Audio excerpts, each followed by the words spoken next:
A palavra nos diz, Salmos capítulo 95,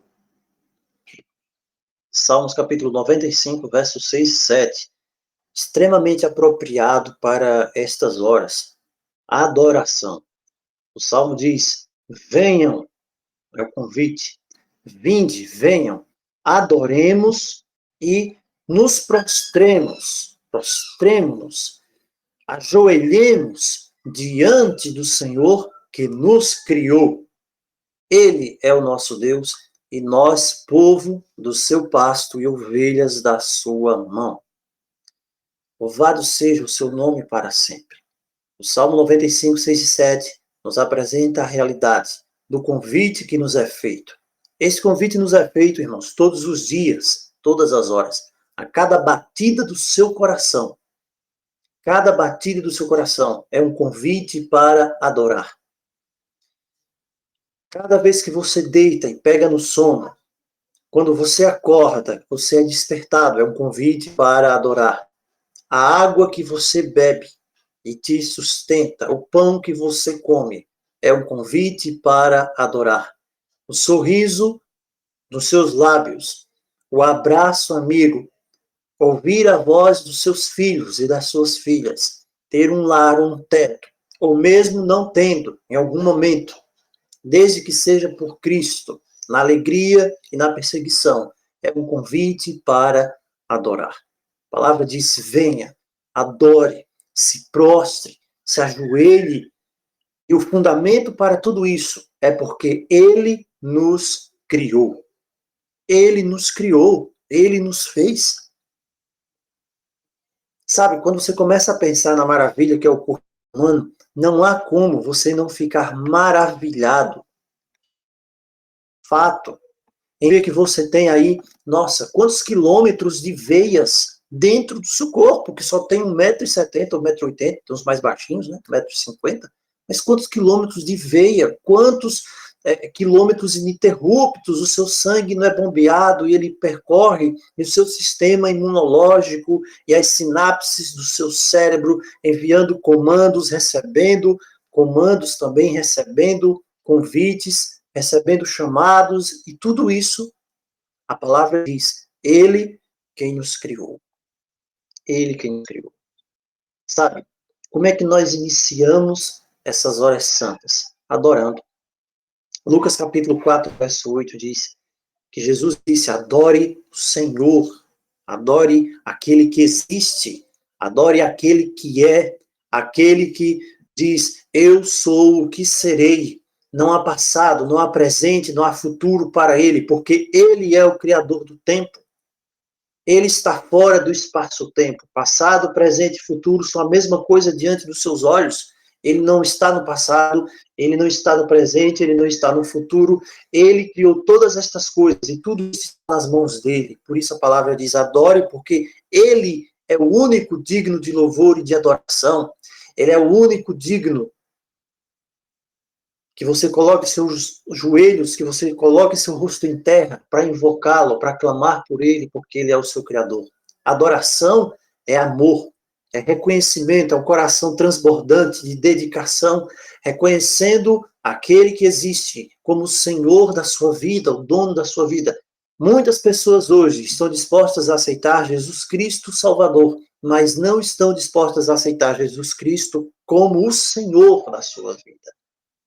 A minha vontade não deve ser livre, não deve ser espontânea, se a minha vontade vai contra a vontade dele, porque a verdadeira vontade só é livre, só é espontânea, só é feliz, se for de acordo com a sua vontade. Esse é o grande engano do ser humano. O ser humano pensa que liberdade é fazer o que ele quer, do jeito que ele quer, da forma que ele quer. Liberdade é escolher a vontade daquele que nos ama. Liberdade, verdadeira liberdade, é escolher a vontade daquele que sabe o que é melhor para nós. E ter fé como uma criança de que as suas escolhas para nós são as melhores. Quando você adora a Deus, você reconhece que Ele é o único Deus, somente Ele pode criar, somente Ele é o Criador.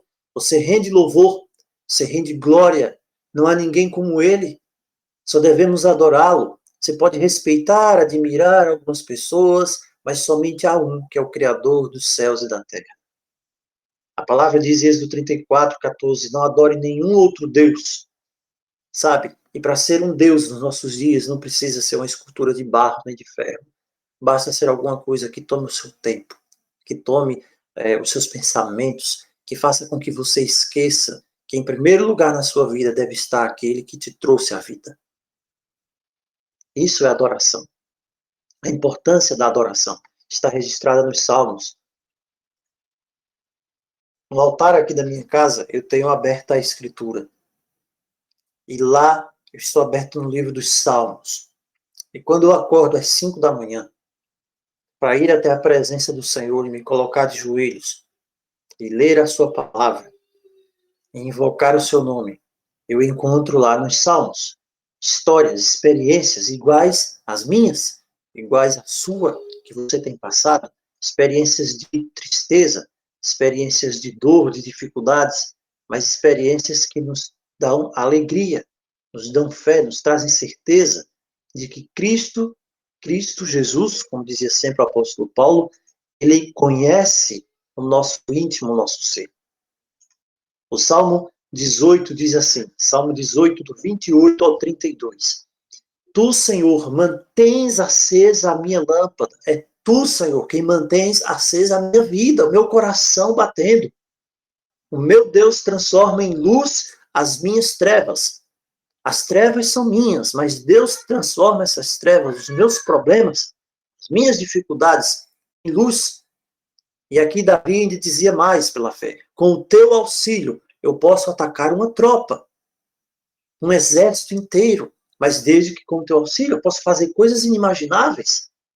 Com o meu Deus eu posso transpor muralhas, não importa as muralhas que estejam edificadas diante de você, na sua frente, no seu caminho, não olhe para a altura da muralha. Não olhe se atrás daquela muralha ainda existe um gigante de 20 metros de altura, um Nephilim, esperando por você. Creia que você pode transpor a muralha. E Davi sabia disso. Ele continua no Salmo 18 dizendo, este é o Deus cujo caminho é perfeito. O que Davi está querendo dizer aqui? Sabe, o caminho dele é perfeito. Se você se coloca no caminho dele para ser guiado por ele, o seu caminho que você pensa que sabe o que está fazendo, na verdade não é perfeito, é imperfeito. E leva para a morte muitas vezes. Mas o caminho de Deus, o caminho que eu não conheço, que eu não sei como é, que eu não entendo, esse sim é perfeito. E aquilo que ele diz, a sua palavra é genuína, é verdadeira. Ele é um escudo para todos os que nele se refugiam. Quando a tempestade chegar, quando a chuva de granizos acontecer, se refugie nele. Ele é o escudo para te proteger. Quem é Deus além do Senhor? Quem é rocha, senão o nosso Deus? Ele é o Deus que me reveste de força e torna perfeito o meu caminho. Perfeito o meu caminho, não porque eu não peque. Perfeito o meu caminho, não porque eu seja perfeito. Torna perfeito o meu caminho, desde que eu siga nas suas pisadas. Isso é o que diz o Salmo 18. No Salmo 21, versículos 11 e 13, diz, embora tramem o mal contra ti e façam planos perversos, nada conseguirão. Sabe quem trama mal contra você?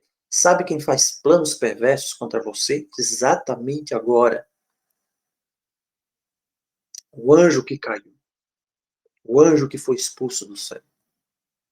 Ele está o tempo todo tramando mal contra nós, fazendo planos perversos. Mas a palavra diz que ele nada conseguirá.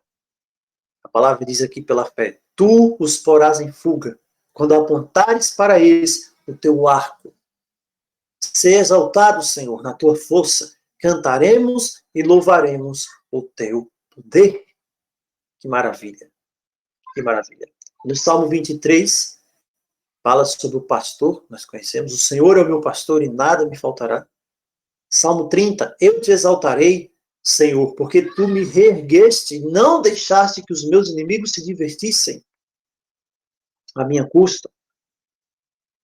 Tendo aqui numa versão mais moderna. Senhor meu Deus, a ti clamei por socorro e tu me curaste. Cantem louvores ao Senhor, vós, os seus fiéis. Louvem o seu santo nome. Salmo 33, verso 1 e 4. Cantem de alegria ao Senhor, vocês que são justos. Aos que são retos fica bem louvá-lo. Louve o Senhor com harpa. Ofereçam-lhe música com lira de 10 cordas. Ah, mas eu não tenho uma lira. Ah, mas eu não sei tocar uma harpa. Ouve um louvor de qualidade. Pega um inário. Louva o Senhor e você vai se sentir bem. Salmo 46, verso 1 e 2. Deus é o nosso refúgio e fortaleza. Auxílio sempre presente na adversidade. Não acontece nada. Absolutamente nada na sua vida sem que ele permita. Ele é digno de louvor. Ele é digno de adoração. Salmo 66, verso 1 e 2. Clamem a Deus, povos da terra. Cantem louvores ao seu glorioso nome. Louvem-no gloriosamente. Salmo 118, versos 1 a 7. Deem graças ao Senhor, porque Ele é bom. O seu amor dura para sempre. Na minha angústia, clamei ao Senhor. E o Senhor me respondeu. Quantas vezes, irmãos, nós temos clamado ao Senhor? E Ele tem nos respondido? Quantas vezes? E aqui no Salmo diz, o Senhor está comigo, não temerei. O que me podem fazer os homens? O Senhor está comigo, Ele é o meu ajudador. É o que diz na palavra. Então, temos de dar graças ao seu nome. Temos de louvar o seu nome. Porque Ele é quem tem nos guardado. Sabe, cada batida do coração.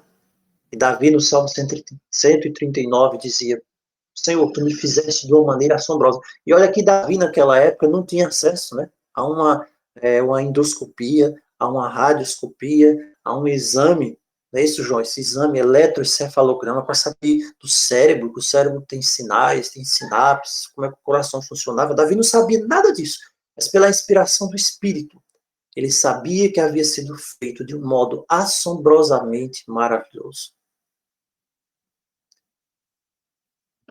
É a mão do Criador. Por isso ele é digno de adoração. Ele é digno de adoração. A ele toda a honra e toda a glória.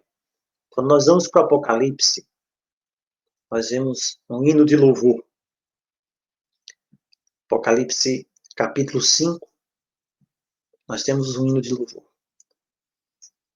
Verso 1 diz que na destra do que estava sentado sobre o trono havia um livro escrito por dentro e por fora, selado com 7 selos. Sabe, nós já vimos sobre esse livro aqui, nós estudamos sobre o Apocalipse. Mais do que saber quais são os selos desse livro, eu gosto de imaginar a minha vida aqui sendo colocada, apresentada diante do universo. A minha vida com os meus erros, os meus pecados, os meus defeitos, com a minha mesquinhez, com a minha arrogância, com todos os pecados que eu tenho, todas aquelas coisas que somente o Senhor sabe e que me impossibilitariam de estar um dia na sua presença. Seria absolutamente consumido como a palha consumida pelo fogo. Então, nesse livro, aqui está a vida, está a humanidade inteira. Toda a humanidade apresentada diante do universo. E a pergunta do verso 2 é, quem é digno de abrir o livro e desatar os selos? Ou seja, quem é digno de mudar essa história? Quem é digno de mudar a história da Grace? Quem, em todo o universo, é digno de mudar a história do Ibrahim? Quem em todo o universo é digno de mudar a história do João? De mudar a vida dele? Quem em todo o universo é digno de mudar a história do José? Quem que pode mudar a tendência dele pecaminosa? Existe algum ser aqui, um querubim, um serafim, um principado aqui celestial, uma potestade divina, um ser glorioso, com brilho esplendoroso, um ser que habita outros mundos, outros planetas onde não há pecado? Existe algum ser poderoso que pode endireitar a vida dessas pessoas? Existe alguém que pode tirar essas pessoas do matadouro para onde todas elas estão indo? Existe alguém que pode purificar essas pessoas da impureza natural que elas têm? Existe alguém que pode estender a mão e tirar essas pessoas do abismo de pecado, de lama, de lodo que elas vivem? A palavra diz que ninguém no céu, nem na terra, nem debaixo da terra. Quando a palavra quer se referir à completude de todo o universo, se refere ao céu, à terra e debaixo da terra, as regiões inferiores. Ninguém podia abrir o livro, nem sequer olhar para ele. Ninguém podia sequer olhar para a minha vida antes de Jesus. Ninguém. Ninguém. Que atitude, que situação desesperadora. Ninguém podia mudar o meu destino. Ninguém. Ninguém. E aí João sabe o que está acontecendo. Por isso, no verso 4, ele se desespera e começa a chorar. Que a palavra diz, eu chorava muito.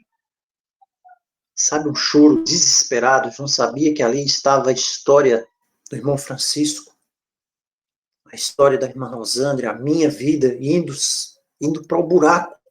E ninguém podia fazer nada. Ninguém podia fazer nada, absolutamente ninguém podia mudar nada. 1 milímetro. Você alguma vez já se sentiu perdido? Eu lembro quando eu era pequeno, uma vez, eu entrei dentro de uma mata. Quando eu entrei dentro de uma mata, era uma mata que existia ainda no terreno do meu avô ainda, quando ele era vivo. E tinha uma matazinha lá, e eu entrei lá. Eu lembro que quando eu entrei naquela mata, era bem fechada, né?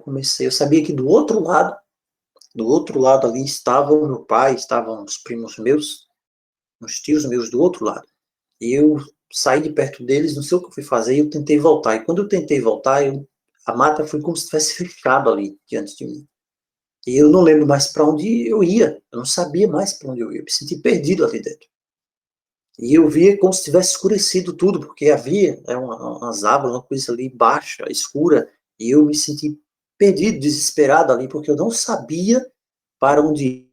E foi uma das sensações mais terríveis que eu senti até hoje. Eu era apenas uma criança e me senti perdido ali, sabendo que tão perto estava o meu pai, mas eu estava me sentindo perdido. E então eu tive de clamar, gritar, para que então ele ouvisse a minha voz e ele sabia onde eu estava e veio até onde eu estava para me pegar. A mesma coisa Jesus fez. Sabe, não adianta tentar atravessar a floresta da sua vida sozinho. Você vai se perder. A humanidade tem feito a pior escolha sem Jesus. Tentar atravessar a floresta, o pântano da vida. Pântano dos problemas, da angústia, do pecado, das dificuldades, da insuficiência. E você ainda vai ver os filósofos dizendo o seguinte: olhe para dentro de você, desenvolva, se motive, busque ativar essa potência interior que existe dentro da sua vida. Mas quando você olha para dentro de você sem Cristo, só existe frustração. Então você precisa clamar. Eu acredito que muito mais de desespero João sentiu quando ele olhou que na mão do Todo-Poderoso havia um livro, a história inteira da humanidade, e ninguém podia fazer nada. Todo mundo destinado à perdição.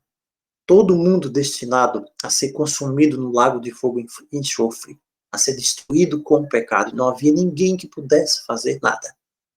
Mas de repente, e como eu gosto disso aqui, desse verso 4, e João está chorando, desesperado, não tem ninguém digno, ninguém, nem sequer de olhar para ele. Não, olha, se alguém está olhando para a sua vida, se alguém está olhando para você com o dedo acusador, se alguém está olhando para você, tirando conclusões da sua vida hoje, dizendo, eu estou achando isso, eu estou achando aquilo de você, ninguém é digno de fazer isso. A palavra diz aqui que ninguém podia nem sequer olhar para o livro, ninguém pode sequer olhar para a nossa história, porque é pecador igual a gente. E então João se desespera, porque ele sabia que se não aparecesse ninguém, estava tudo perdido. E então um dos anciãos, no verso 5, diz, não chores. Sabe, irmãos, se você vê o Apocalipse apenas como um livro de bestas e de feras e de pragas, você não vai estar vendo da forma correta. O Apocalipse não é um livro de bestas, de pragas, de feras, de destruição, de mar se transformando em sangue, de pessoas com úlceras, do sol queimando as pessoas. Não. O Apocalipse é um livro que fala de alguém que tanto amou, que veio entregar aqui a sua vida, por causa de alguém que não merecia, mas que finge que merece, mas que não merece, mas que por tanto ser amado agora pode ter a vida eterna. E esse alguém somos nós, somos eu e você. E um dos anciãos diz: não chore, eis aqui o leão da tribo de Judá, a raiz de Davi. Sabe por que ele é o leão da tribo de Judá? Porque ele é corajoso, sabe? Às vezes, eu já pensei muito assim sobre o sacrifício de Cristo. Muitas vezes nós falamos o amor.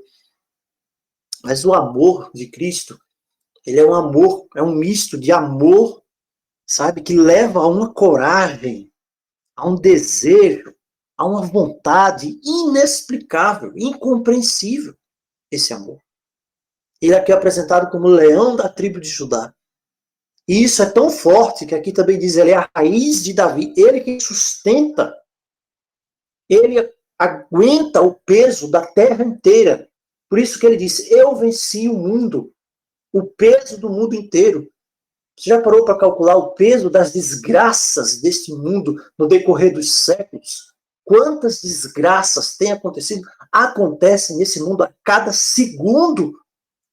Quantas pessoas morrendo, vidas sendo destruídas, arrasadas, quantas crianças inocentes morrendo, sofrendo, e ele venceu todas essas coisas, ele trouxe para si, para as suas costas, para pagar o preço por toda essa desgraça. É a raiz de Davi, e diz aqui, ele venceu, e ele então pode mudar a história da sua vida e da vida de quem mais for. É isso que diz o ancião aqui no verso 5. Ele é o leão da tribo de Judá. Mas quando ele se apresenta diante do Eterno, do Deus Todo-Poderoso, o verso 6 nos apresenta que está ali no meio do trono, os 24 viventes, a expectativa em todo o universo para ver este leão da tribo de Judá. Mas eles não veem leão, eles veem um cordeiro. Um cordeiro como sido morto. Um cordeiro cortado, dilacerado. Este é aquele que chega e toma o livro e diz assim, agora eu posso mudar os destinos. Eu posso mudar a sua vida. E quando ele toma o livro, eu fico imaginando o regozijo que houve nos céus. No último 7 de setembro, houve manifestações no Brasil inteiro, praticamente. Você viu pessoas nas ruas, Avenida Paulista, disseram que tinha alguns milhões de pessoas, e somando tudo, muita gente, e as pessoas voltadas com objetivo para alguma coisa, alguns comemorando, numa expectativa de algo. Agora eu quero que você imagine comigo todo o universo, expectante, com expectativa, o Cordeiro de Deus toma esse livro das mãos do Altíssimo. A palavra diz assim, quando ele toma o livro,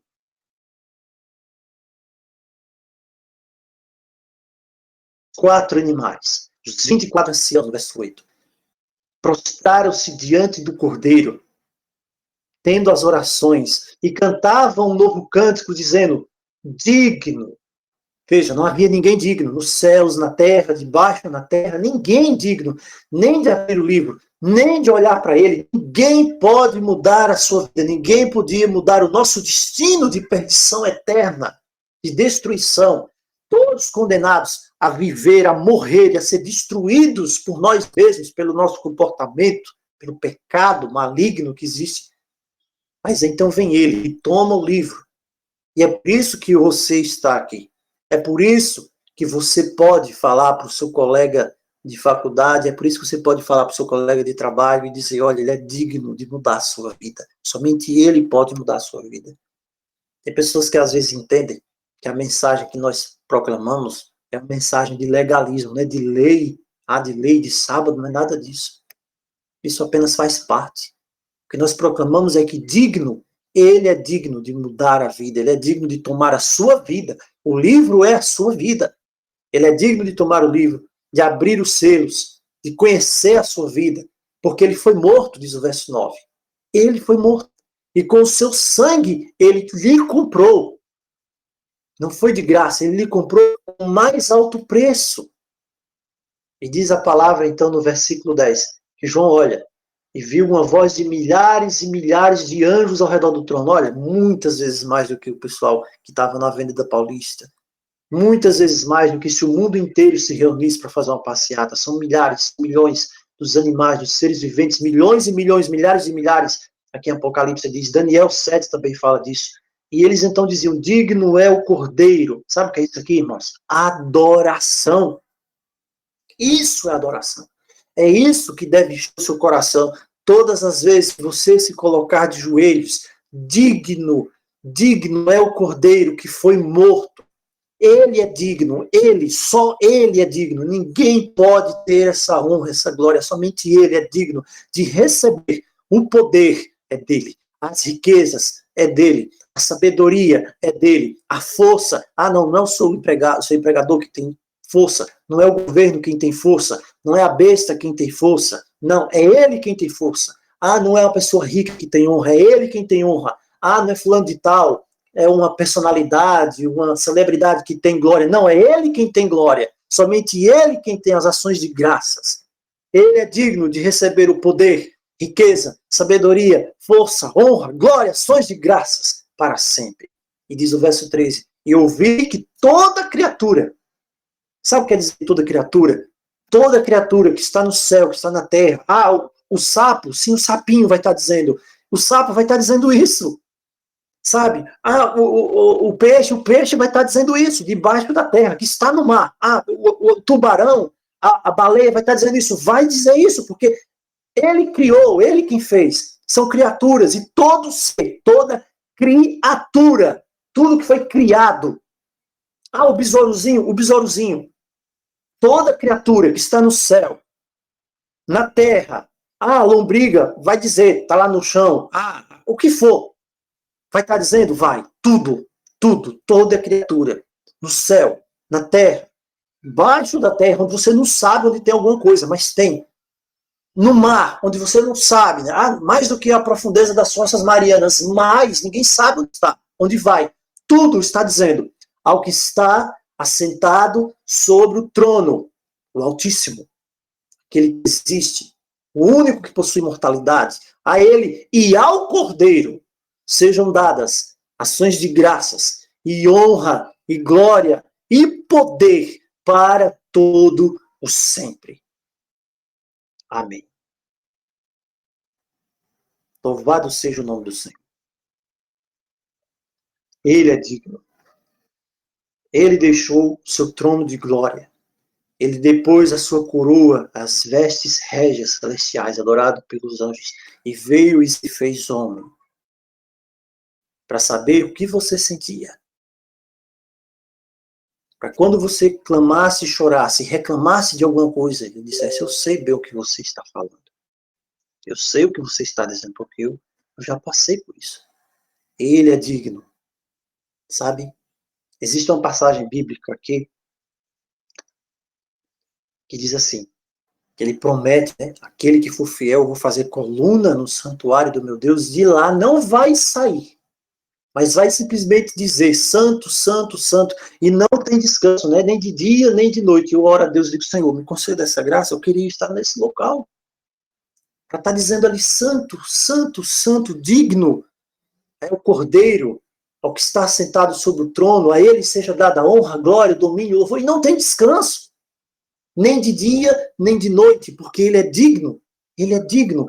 Isso tem de encher o seu coração, isso precisa encher a sua vida. Nada que você venha fazer por Cristo, nada, mesmo a morte, é apenas uma honra.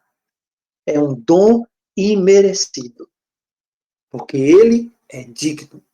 Ele é digno de receber o poder, a riqueza, a sabedoria, a força, a honra, a glória, as ações de graças pelos séculos dos séculos dos séculos. Sem fim. Adoração. Nosso Deus nos abençoe. Esse seja o desejo do íntimo do nosso ser, do nosso coração. Quer você estar naquele santuário, ele fez essa promessa, que ele vai ser coluna no santuário do meu Deus, e não vai sair de lá. Né? Sabe? Carnalmente, a pessoa pensa, nossa, não vai cansar, não vai enjoar. Claro que não. É um remido. Está vendo as glórias? Davi dizia, eu quero estar no teu tabernáculo. Um dia, na tua presença, vale mais do que tudo. Que o Senhor nos abençoe, que Ele nos fortaleça, nos encha com esse desejo. Sabe por quê? Porque esse dia se aproxima. Só vai estar lá. Só vai estar ações celestiais. Aquele que tiver com o coração cheio. Reconhecendo, adorando, louvando, que vive pelos séculos dos séculos, sem fim. Aquele que vive para sempre é o Cordeiro, seja honra, seja glória, domínio, poder. Isso precisa, irmãos, ser o nosso respirar. Que seja hoje por diante, que seja antes de hoje e para sempre, que seja de hoje por toda a eternidade. Em nome de Jesus. Amém.